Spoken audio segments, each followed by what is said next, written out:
여러분 1년에 한 번 이상은 꼭 먹는 음식이 있죠. 바로 미역국입니다. 생일날이나 출산 후 혹은 특별한 날에 따뜻한 미역국 한 그릇을 먹으면 마음까지 따뜻해지는 기분이 들지 않나요?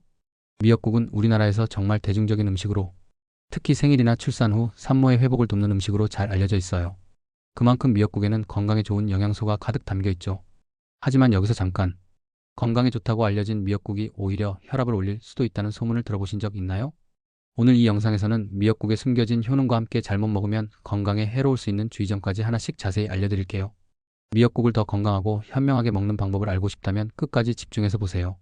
안녕하세요.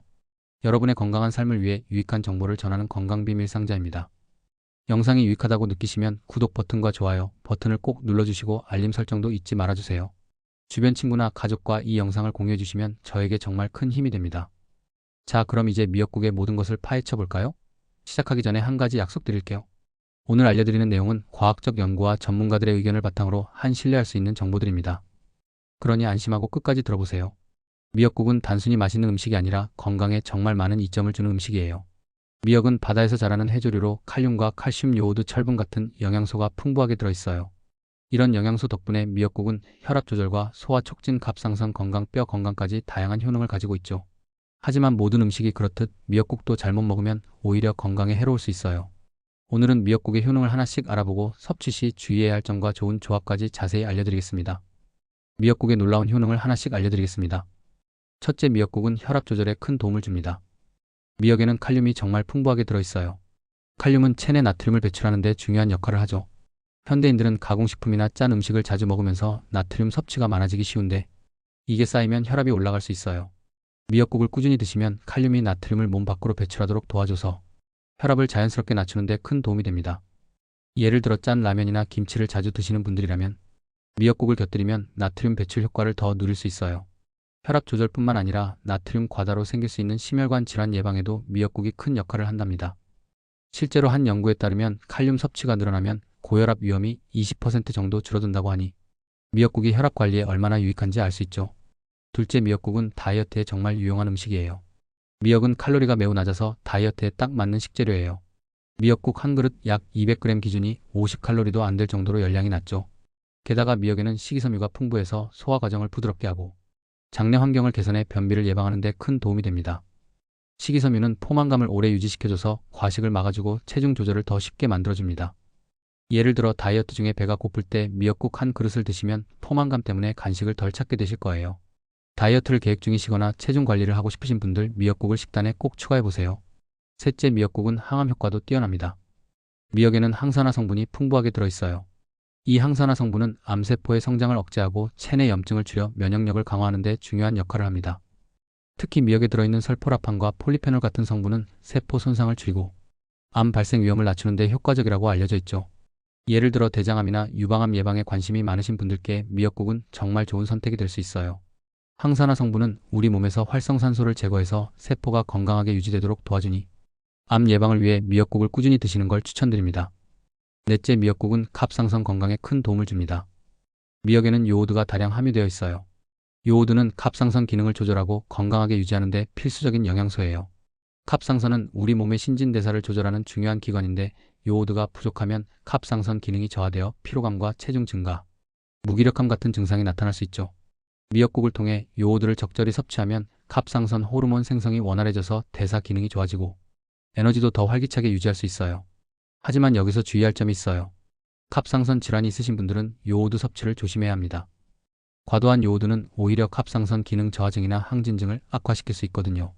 그러니 갑상선 질환이 있으신 분들은 미역국을 드시기 전에 반드시 의사와 상의하세요. 다섯째, 미역국은 뼈 건강에도 큰 도움이 됩니다. 미역에는 칼슘과 마그네슘이 풍부하게 들어있어요. 이 두 영양소는 뼈를 튼튼하게 하고 골다공증을 예방하는 데 중요한 역할을 하죠. 특히 여성분들이나 나이가 들면서 뼈 건강이 걱정되시는 분들께 미역국은 정말 좋은 선택이에요. 예를 들어 폐경기 여성분들은 칼슘 부족으로 뼈 밀도가 낮아질 위험이 높은데 미역국을 꾸준히 드시면 칼슘과 마그네슘을 자연스럽게 보충할 수 있어요. 실제로 미역 100g에는 약 150mg의 칼슘이 들어있어서 하루 권장 섭취량의 15% 정도를 채울 수 있답니다. 뼈 건강을 위해 미역국을 식단에 자주 추가해보세요. 미역국을 먹을 때 주의해야 할 점들을 알려드리겠습니다. 미역국은 건강에 좋은 음식이지만 잘못 먹으면 오히려 해가 될 수 있어요. 그럼 어떤 점을 조심해야 하는지 하나씩 자세히 알아볼게요. 첫째, 고나트륨 음식과 함께 먹는 건 피해야 합니다. 미역은 칼륨이 풍부해서 나트륨 배출을 돕지만 미역국을 짜게 만들거나 염분이 많은 음식과 함께 먹으면 혈압 조절 효과가 줄어들 수 있어요. 예를 들어 미역국에 간장을 너무 많이 넣거나 짠 반찬과 함께 드시면 나트륨 섭취가 늘어나서 혈압이 오히려 올라갈 수 있죠.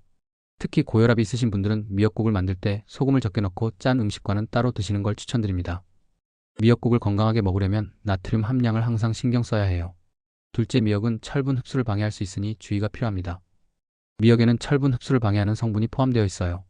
그래서 철분이 풍부한 음식과 함께 먹으면 철분 흡수가 제대로 안 될 수 있죠. 예를 들어 소고기나 시금치 같은 철분이 많은 음식을 드실 때 미역국을 같이 먹으면 철분 흡수율이 떨어질 수 있어요. 철분이 부족하면 빈혈이나 피로감 같은 문제가 생길 수 있으니 빈혈이 있으신 분들은 미역국과 철분 음식을 시간대를 나눠서 드시는 게 좋아요. 철분 섭취가 중요한 식단을 짜실 때는 미역국을 조금 조절해 보세요. 셋째, 신장 질환이 있으신 분들은 미역국 섭취를 조심해야 합니다. 미역에 들어있는 칼륨은 혈압 조절에 좋지만 신장 기능이 약한 분들에게는 부담이 될 수 있어요. 신장이 제대로 작동하지 않으면 칼륨을 배출하지 못해서 체내 칼륨 수치가 높아질 수 있거든요. 이게 쌓이면 심장 박동 이상 같은 심각한 문제가 생길 수 있어요. 신장 질환이 있으신 분들은 미역국을 드시기 전에 의사와 상의해서 섭취량을 조절하는 게 안전합니다. 건강을 위해 드시는 미역국이 오히려 해가 되지 않도록 주의하세요. 넷째, 갑상선 질환이 있으신 분들은 요오드 섭취에 주의해야 합니다. 앞서 말씀드린 대로 미역에는 요오드가 풍부해요. 하지만 갑상선 기능 저하증이나 항진증이 있으신 분들은 요오드를 과도하게 섭취하면 증상이 악화될 수 있어요. 예를 들어 갑상선 기능 저하증이 있으신 분이 미역국을 너무 자주 드시면 요오드 과다로 갑상선 호르몬 생성이 더 방해받을 수 있죠.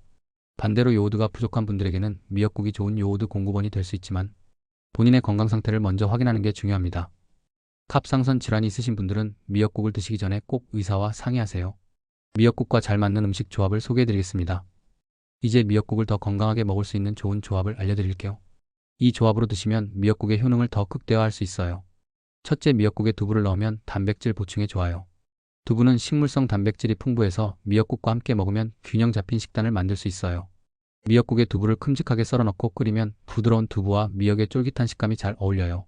단백질은 근육 유지와 포만감에도 도움을 주니 다이어트 중이신 분들께도 추천드립니다. 예를 들어 두부 100g을 넣은 미역국 한 그릇이면 단백질과 미네랄을 동시에 챙길 수 있어요. 둘째, 미역국에 생강을 넣으면 소화와 체온 유지에 좋아요. 생강은 몸을 따뜻하게 하고 소화를 촉진하는 효과가 있죠. 미역국에 생강을 얇게 썰어 넣거나 갈아서 넣으면 미역국의 맛이 더 깊어지고 몸을 따뜻하게 해주는 효과도 있어요. 특히 겨울철의 찬 기운으로 몸이 차가울 때 생강이 들어간 미역국 한 그릇이면 속까지 따뜻해질 거예요. 생강은 소화도 돕기 때문에 속이 더부룩할 때도 효과적이랍니다. 셋째, 미역국에 참기름을 살짝 넣으면 고소함과 건강 효과가 올라갑니다. 참기름은 미역국의 고소한 풍미를 더해주고 몸을 따뜻하게 해주는 효과가 있어요. 미역국을 끓인 후 마지막에 참기름 한 숟가락을 살짝 넣으면 향과 맛이 한층 더 살아나죠. 참기름에는 건강한 지방이 들어있어서 소량으로도 포만감을 더해주고 겨울철 체온 유지에도 도움을 줍니다. 단 참기름은 칼로리가 높으니 1에서 2티스푼 정도로 적당히 넣는 게 좋아요. 미역국을 건강하게 먹는 팁을 알려드리겠습니다. 미역국을 더 건강하게 먹기 위해 몇 가지 팁을 드릴게요. 이 방법들을 지키시면 미역국의 효능을 최대한 누릴 수 있어요. 먼저 신선한 미역을 사용하세요. 미역은 바다에서 자라기 때문에 불순물이 있을 수 있어요. 사용 전에 흐르는 물에 깨끗이 씻거나 물에 담가두는 걸 추천드립니다. 신선한 미역을 고르면 맛과 영양이 더 살아있어요. 다음으로 적당량을 지키세요. 미역국은 하루 1에서 2회 한 번에 200g 정도가 적당해요. 과도하게 드시면 요오드나 칼륨 과다로 건강에 부담이 될 수 있으니 적정량을 지키세요. 마지막으로 미역 종류에 따라 조리법을 달리하세요. 생미역은 신선한 맛을 살리기 위해 살짝 데쳐서 사용하고 건미역은 물에 불려서 부드럽게 만든 후 조리하세요. 염장미역은 나트륨 함량이 높으니 물에 여러 번 헹궈서 소금을 제거한 후 사용하세요. 미역의 종류와 특징을 자세히 알려드리겠습니다. 미역은 종류에 따라 영양과 조리법이 조금씩 달라요. 어떤 미역을 선택하느냐에 따라 미역국의 맛과 건강 효과도 달라질 수 있으니 잘 알아두세요. 먼저 생미역은 바다에서 바로 채취한 미역으로 가장 신선하고 영양소가 풍부해요. 칼륨과 칼슘 요오드가 그대로 살아있고 부드러운 식감이 특징이죠. 하지만 보관 기한이 짧아서 빠르게 드셔야 해요. 다음으로 건미역은 생미역을 건조한 형태로 장기 보관이 가능해서 가정에서 많이 사용해요. 물에 불리면 생미역처럼 부드러워지지만 건조 과정에서 비타민 C 같은 수용성 비타민이 일부 손실될 수 있어요. 그래도 칼슘과 요오드는 잘 유지되니 걱정하지 마세요. 마지막으로 염장미역은 소금으로 절인 미역으로 짭조름한 맛이 특징이에요. 나트륨 함량이 높아서 혈압이나 신장 질환이 있으신 분들은 주의가 필요해요. 조리 전 물에 담가 소금을 제거하면 더 건강하게 드실 수 있어요. 결론을 말씀드리겠습니다. 오늘 영상에서 미역국의 놀라운 효능과 함께 섭취 시 주의해야 할 점, 그리고 좋은 음식 조합까지 자세히 알아봤습니다. 미역국은 혈압 조절과 다이어트, 항암 효과, 갑상선 건강, 뼈 건강에 정말 좋은 음식이지만 잘못된 조합이나 과도한 섭취는 오히려 건강에 해로울 수 있어요. 고혈압 환자에게는 혈압을 낮추는 데 유익하지만 신장 질환이나 갑상선 질환이 있으신 분들은 섭취량을 조절해야 합니다. 오늘 배운 대로 신선한 미역을 적당량 사용하고 좋은 조합으로 드셔서 미역국의 장점을 최대한 누리시길 바랍니다. 이 영상이 유익하셨다면 구독과 좋아요 꼭 부탁드리고요. 궁금한 점이나 다뤄줬으면 하는 주제가 있으면 댓글로 남겨주세요. 여러분의 소중한 의견을 반영해서 더 좋은 영상을 만들어 볼게요. 끝까지 시청해주셔서 감사합니다. 다음 영상에서 또 만나요. 건강한 하루 보내세요.